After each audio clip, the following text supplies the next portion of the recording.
लेकिन छोटे रूप में बता दूं, छोटे बालक तो न्यू कहे हैं नए कि 100 रुपये है, बुढ़े न्यू कहे हैं कि वो 100 रुपया का नोट है। दोनों बातों में बहुत फर्क होया करे। 100 रुपया का मतलब 100 रुपये हो है और 100 रुपये के नोट का मतलब 100 रुपये की पर्ची हो है। जो कर आड़ती पे जाके जमींदार 200 लीटर डीजल की पर्ची बनवा ले, उस पर्ची ने अक्षय ते दे दूंगा, अक्षय जाके पेट्रोल पंप पे दे दे तो इसने मिल जाएगी, उस भाई से दे दूंगा तो उसने मिल जाएगा डीजल, इसने दे दूंगा तो यो ले आओगा। पर्ची का मतलब यो है। तो यो आपस में देने शुरू कर दिया पर्ची अपन ने, और लोगों ने न्यू समझना शुरू कर दिया कि ये 100 रुपये हैं। हमारे जनता सरकार मोर्चा के कुछ साथी हैं जिन्होंने अपनी जिंदगी के 18-20 साल इस रिसर्च में लगा दिए और सरकार से न्यू पूछा, अगर इसके ऊपर तो न्यू लिख रहा है मैं धारक को 100 रुपए अदा करने का वचन देता हूं, तो आरबीआई से चिट्ठी लिख के न्यू पूछा ये 100 रुपये के हैं जो तुम देने का वादा कर रहे हो, गवर्नर के साइन है। तो जब मैं बैंक में जाके 100 रुपये देने का वादा कर रहे हो तो मैं बैंक में जाके जो रुपये दूंगा, ये दूंगा नोट, तो मैंने 100 रुपये मिलेंगे, इसका मतलब तो वो 100 रुपये के है।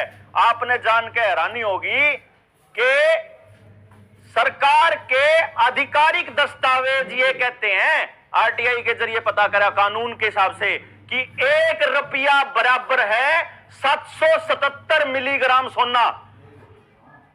हमारा पैरा के नीचे की जमीन खिसक गई कि आड़े तो जमींदार के जमींदार गायब कर दिए। इस रुपये को अवमूल्यन करने के बाद में कर्जे में आना शुरू होया जमींदार। नु क्या कर दे गांव के लोग कि गाड़ी के पहिए जितना रुपया होगा भाई, और ईब मतलब इतनी इतनी पैदावार होने के बाद भी घर में तो सारे तो सोना चांदी जा लिया और सारी जमीन कर्जे पे जा ली। घर भी कर्जे पे, डांगर भी कर्जे पे, ट्रैक्टर भी कर्जे पे, कार भी कर्जे पे। यो कर्जा कितना आया? ये इस नोट के अंदर जो गड़बड़ी करी ना उसकी वजह से आया। जिसने भी इसकी वैल्यू घटाई, मारे आईपीसी के अंदर प्रावधान है कि आजीवन कारावास होएगी, लेकिन गांव के लोगों ने बेराए को नहीं। हमने इसकी टेस्टिंग करके देखी, उस टेस्टिंग में 6 लाख रुपये गाड़ी का कर्जा था। हमने न्यू कहा कि मेरा 1 रुपया, भारत के नागरिक का 1 रुपया बराबर 777 मिलीग्राम, तो 777 मिलीग्राम का मतलब लगभग पौना ग्राम सोना, शुद्ध सोना। तो उस पौने ग्राम शुद्ध सोना की कीमत आज के हिसाब में अगर जब 50,000 का रेट लावा सोने का, इन 50,000 ये नोट नकली के, इनका हिसाब लावा तो लगभग 3,860 रुपये बना था उस दिन जिधन हमने वो करा। तो हमने सरकार ते बैंक ते चिट्ठी लिख के कहा कि जिन्हें तुम 6 लाख रुपये कहो हो, जो यह गाड़ी की कीमत धरी है, इस गाड़ी की कीमत में इतना सोना आवा है और मारे इतने सोने के इतने रुपये बने, उसके हिसाब से ये पकड़ो 1.25 रुपये 6 लाख के लोन की। बैंक के पास जवाब नहीं पाया, कोर्ट में चला गया केस। कोर्ट ने बैंक से न्यू कहना पड़ा, अब क्यों करे इस मामले ने बारे निपटा लो, कोर्ट को अलाउड नहीं है पैसे के ऊपर कोई भी केस लेना। उस दिन समझ में आया कि कोर्ट में केस क्यों नहीं जान दे, और सरकार जो है वह किसान की जमीन नीलाम क्यों कर करे है। 2 लाइन में नीलाम जो कर करा है, न्यू छुड़वानी है। आज किसान की 99.9% जमीन कर्जे पे है, किसान ने लिमिट बनवा रखी है बैंक में तय, तो अब वो सारा इसका मतलब गिरवी पड़ी है। सरकार क्या करती है, मैं मान लो रिजर्व बैंक हूं, मैंने 100 करोड़ रुपए छाप लिए, 100 करोड़ रुपए छाप कर कर्जा बांट दिया सारे देश में, लिमिट बांट दी 100 करोड़ मैंने इसमें लिख लिया खाते में, 100 करोड़ आप पे तो लेना, 100 करोड़ का मैं मालिक। बैंक में चक्रवर्ती ब्याज लग गया करे, जब आप ब्याज दिया करो उसने फिर कर्जे पर चढ़ा दिया करे, फिर ब्याज दिया करो फिर कर्जे पर चढ़ा दिया करे, इस तरीके से कर्जे पर चढ़ा दिया करे बैंक।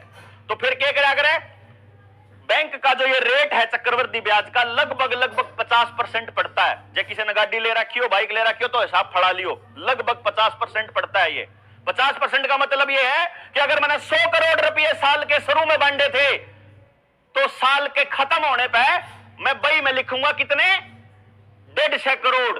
ये मैंने न्यू बता दो मार्केट में कितना रुपया पड़ा, 100 करोड़, और मेरे खाते में मैं कितने का मालिक हो गया, 150 करोड़ का। इसका मतलब क्या होया, जिस दिन मैंने आप पे रुपये मांगे कि मेरे रुपये जमा कराओ, आने वाले टाइम में सरकार कहने वाली है ये बात, और मैं ये बात पहले से इसलिए बता रहे हैं कि पुरखे न्यू कहा कर दे जब बारिश का इंतजाम करना हो तो चमासान तब पहलम कर लियो, बाद में कोई किचड़े माचेगा फिर सब इंतजाम ना हो। तो जब पहलम बता रहे हैं बैंक डूबने वाले हैं, सरकार आपको यह कहेगी जिसने लिमिट के पीछे ले रखे वो जमा कराओ। किसान की आमदनी कति जीरो कर रखी, किसान ने रुपया या तो मकान में ला रखा, या ब्याह में ला रखा, या कितने और जगह ला रखा।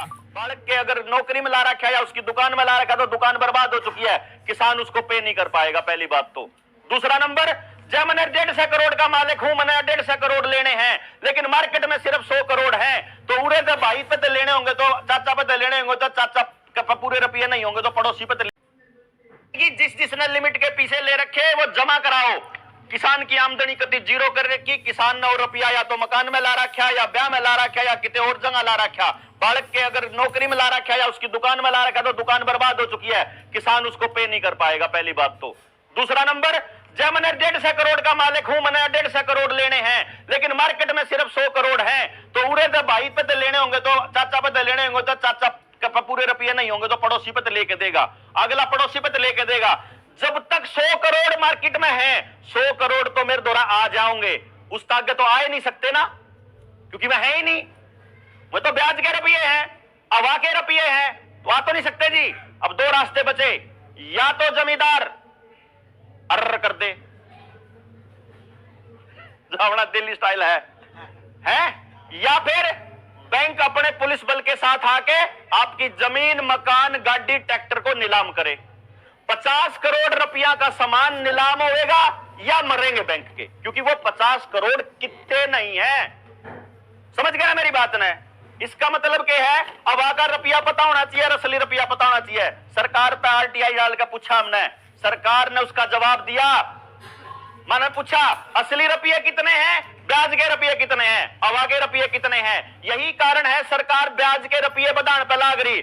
सब तय करी ना, घर पे लोन ले लो, लाल डोरा तोड़ गए, ट्रैक्टर पे लोन ले लो, डांगरा पे ले लो, सब।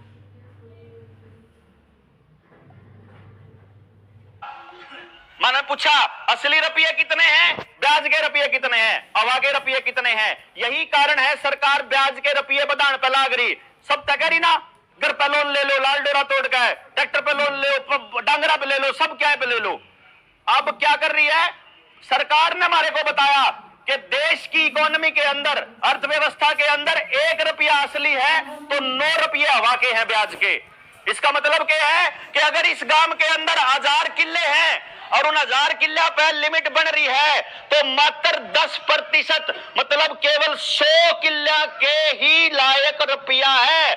900 किले जो सरकार का बैंक जो है वो हड़पने वाला है, क्योंकि जिस दिन बैंक कहेगा बैंक डूबेगा उस दिन आपको जमा कराने पड़ेंगे। जमा कराना आपके पास है नहीं, अगर है नहीं तो वह जमीन कुड़की होगी, जमीन कुड़की होगी तो आप कंगाल होगे, गांव के मालिक वही 10% लोग बनेंगे। इसका मतलब यह हो गया, अगर आपको पूरा गांव बचाना है, हमने हमारे साथियों ने जिनकी मैं बात कर रहा हूं, अभी वो नाम लेने अलाउड नहीं है हमारे को, उन्होंने लखीमपुरी के अंदर, लखीमपुर जो यूपी में लखीमपुर खीरी, लखीमपुर में यूपी में कई 100 करोड़ रुपए की जमीन की नीलामी रुकवा दी, सिर्फ इन कागजा के दम पे कि असली रुपया देवांगे और अपने रुपये लो और छुट्टे करो।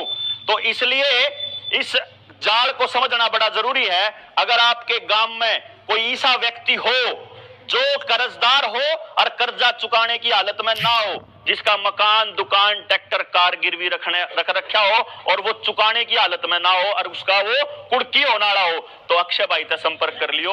1 रुपया नहीं लगता और 1 इंच भी जो जमीन का है नीलाम नहीं होने देंगे, इसकी गारंटी है जनता सरकार मोर्चा। क्योंकि हमारे पास कागज है कानूनी, और हम बैंक के अंदर जब सरकार को घसीटते हैं ना, सरकार के समझ में नहीं आता। ये तो है पहली चीज। दूसरी चीज जो समझन की है या भविष्य की बताने लग रहा हूं, जो सरपंचा के लठ लागन लाग रहे हैं, विकास भाई बतावे थे कि पंचायत की ताकत को कम करने की साजिश है। इसमें 2 बात और ऐड करूं, आपने समझा दूं पहले से क्या होने जा रहा है। अखबारों के अंदर अब आप आने वाले समय में पढ़ोगे, इजराइल की कंपनी इंडो इजराइल प्रोजेक्ट। अगर आपका गांव बड़ा है तो इस गांव के अंदर क्या है, जोड़ होंगे बड़े बड़े, उस जोड़ पे कोई निर्मल सरोवर नाम का कोई बोर्ड तो नहीं लग गया अभी तक। अगर नहीं लग गया है तो पूरे हरियाणा में कितने भी अगर निर्मल सरोवर नाम का बोर्ड लग गया है तो वो इंडो इजराइल प्रोजेक्ट के तहत लग गया है।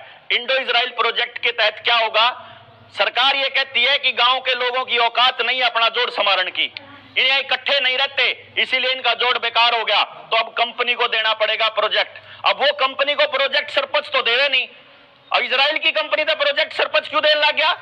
तो इजराइल आने लग रहा है जुकर 170 देशों के अंदर अंग्रेजों का राज था 1947 से पहले। न्यू कहा कर दे कि इनका सूरज कदे नहीं छिपता, पूरी दुनिया पर राजकरण वो चाले थे, दोबारा पूरी दुनिया पर राजकरण चाले हैं वो, अंग्रेजों के माध्यम से इजराइली चले थे, अब की बार उनको अंग्रेजों की जरूरत नहीं, अब सीधा इजराइल आने लग रहा है आपके देश के अंदर, इजरायली कंपनी आने लग रही है।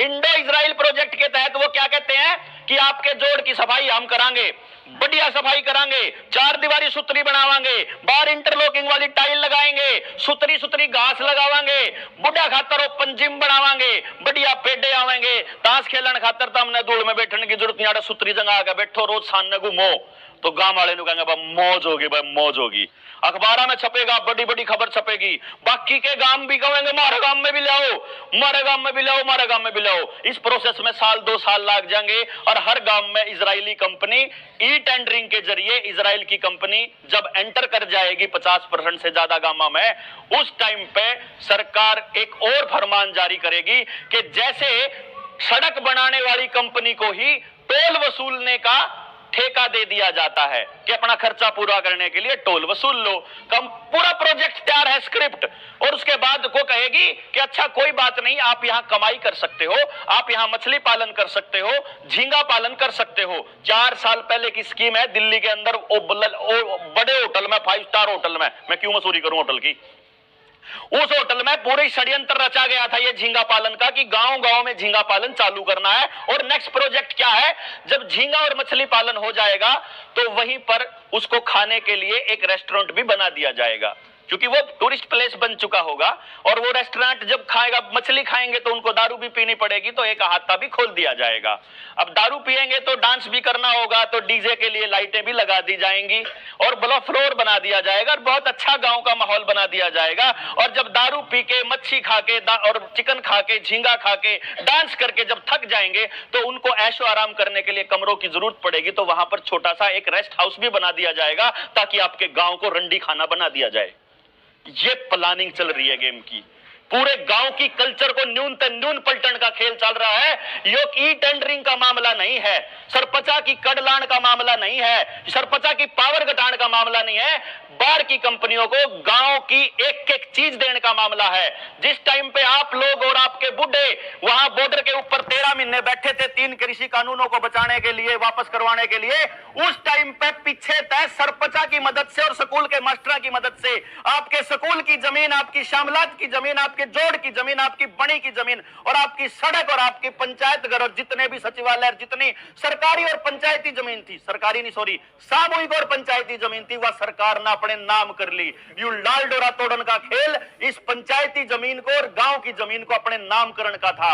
आने वाले टाइम में एक एक किसान को कर्जा मुक्त भी करना है, अपने बालका की पढ़ाई रोजगार का इंतजाम गांव में करना है, गांव का कल्चर भी बचाना है, जमीन के साथ जोड़ के सारी चीजें अपनी अगली पीढ़ी को गांव छोड़कर जाने से रोकना है। नहीं तो आपके बच्चे आपको खुद कहेंगे, जिस मिट्टी को आप मां कहा करते थे, वो बच्चे कहेंगे अगर 1 किला बेच के मैंने विदेश में भेज देना है या पेंडा चटाना, अगर गांव बचाना है तो गांव में इकट्ठा होना ही पड़ेगा। ये जो शहीदी दिवस के ऊपर यहां आने का जो सपना है, जो इन लोगों को जोड़ने का जो सपना, वो यही है कि बता दें।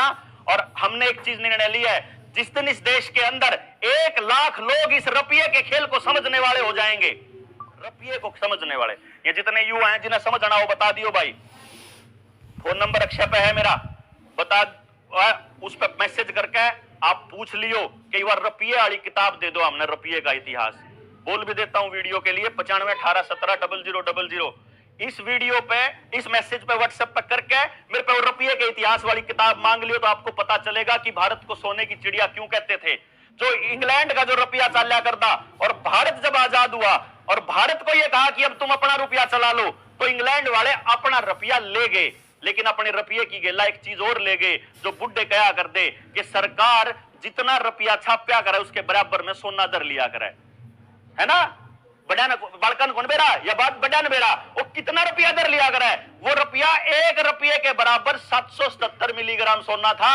और जो करेंसी उस देश के अंदर 34 करोड़ जनसंख्या थी उस टाइम पे, जब इस देश से अंग्रेज बाहर गए थे 43 करोड़ किलो शुद्ध सोना लेकर गए थे आड़त है। और 2014 की मई में जब प्रधानमंत्री बना था नरेंद्र मोदी, तो अगस्त के अंदर सितंबर के अंदर 200 टन सोना फिर गया था इंग्लैंड। और 2019 में प्रधानमंत्री बना था 200 टन उसके बाद गया था, और हमने बेरा ही को नहीं। और वो लिखते क्या है, आप पढ़ लियो, गूगल के ऊपर सर्च कर लियो, खबरें हैं कि सुरक्षा कारणों से बैंक ऑफ इंग्लैंड के अंदर भेज दिया गया। ये देश लुटन लग रहा, ब्याज के रुपये के बराबर में हमारी जमीन, हमारा सोना, हमारा लोहा, सब हमारे मेटल, सब कुछ कर्जा दरन लग रहा। अगर इसको बचाना है, गाम राम ने इकट्ठा होना ही पड़ेगा, और एक बार तो करना ही पड़ेगा। जय हिंद, जय भारत।